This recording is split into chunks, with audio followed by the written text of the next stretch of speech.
Terima kasih Anda masih bersama kami dalam Sapa Indonesia Pagi. Saudara, tim SAR gabungan mencapai lokasi warga negara asing asal Brasil yang jatuh di Gunung Rinjani di kedalaman 600 meter. Korban ditemukan dalam kondisi tewas. Selasa malam, tim SAR berhasil mencapai lokasi pendaki asal Brasil yang jatuh di Gunung Rinjani karena cuaca yang tidak memungkinkan. Evakuasi korban dilakukan pada Rabu pagi dengan metode lifting atau diangkat ke atas. Evakuasi akan dilanjutkan menggunakan helikopter dari Posko Sembalun menuju Rumah Sakit Bayangkara Polda NTB.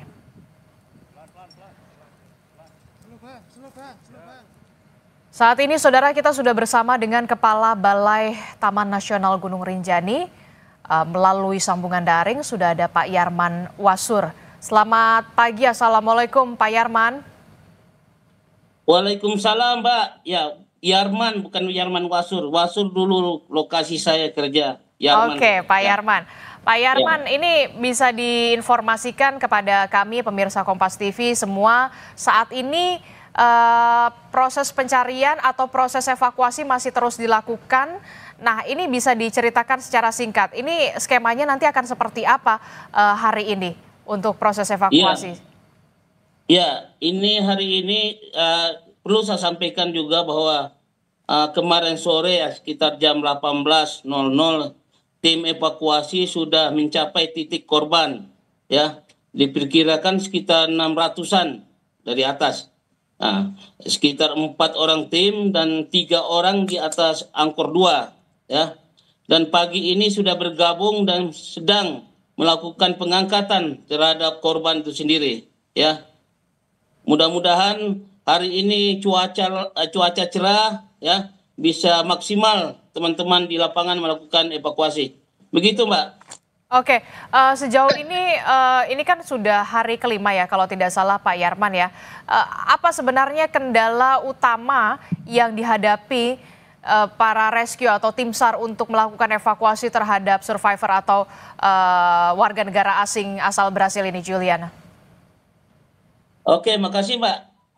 Kita tahu bahwa mungkin teman-teman pendaki yang pernah mendaki di Gunung Rinjani sangat ekstrim. Topografinya sangat curam atau ekstrim, dan cuacanya ini setiap saat berubah-ubah, Mbak. Ini yang menghambat terjadinya kegiatan evakuasi, ya. Kok gambar nggak muncul? Ya, itu yang menghambat kegiatan, tidak maksimal teman-teman di lapangan melakukan kegiatan evakuasi. Jadi memang itulah kira-kira menjadi itu, Mbak. Oke, jadi memang kendala cuaca ekstrim yang sering kali berubah-ubah di puncak ini yang kemudian menjadi kendala dari proses evakuasi yang dilakukan oleh tim SAR atau rescue untuk mengevakuasi korban Juliana. Pak Yarman bisa diceritakan Pak sebenarnya kronologi Juliana dan juga beberapa rombongan ini untuk sebelumnya mendaki ke Gunung Rinjani ini, apakah kemudian memang sudah melalui prosedur-prosedur yang memang sudah harus dilakukan oleh seorang pendaki untuk sebelum mendaki Gunung Rinjani ini, atau seperti apa Pak, bisa diceritakan?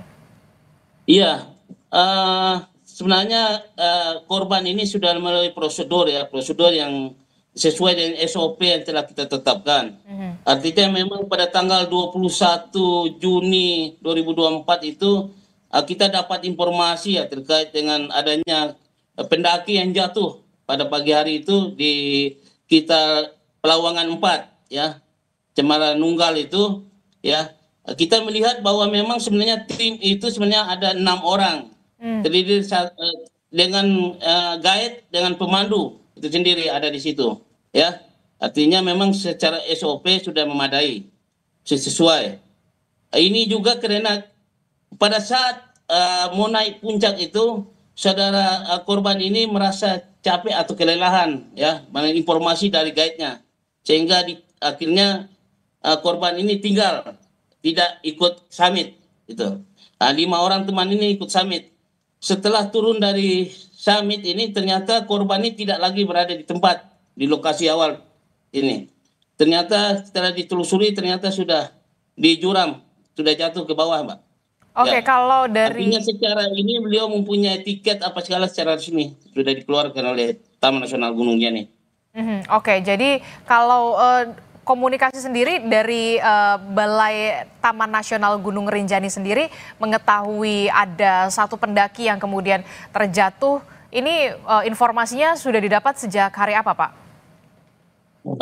Tanggal 21 Mbak pagi ya, Oke. sekitar jam 7 ya, jam 7 pagi kita dapat informasi dari guide yang membawa korban ini ya. Kita dapat informasi itu, kami melakukan komunikasi dengan tim evakuasi yang ada di Lombok ini sendiri ya.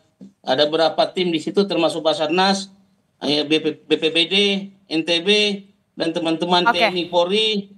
Nah, itu teman-teman tim evakuasi seluruh yang ada di Oke, sini. Pak Ya, Yarman, terakhir Pak Yarman, informasinya betul berarti untuk jalur pendakian saat ini memang ditutup dulu untuk sementara dari mulai tanggal berapa sampai tanggal berapa, Pak Yarman? iya, iya, sesuai edaran yang kami keluarkan dari Taman Nasional, kita penutupan di tanggal 24 kemarin mulai. Tapi kita tidak menutup secara total Taman Nasional, Mbak. Kita hanya menutup pada lokasi Pelawangan 4 Sembalun menuju Summit.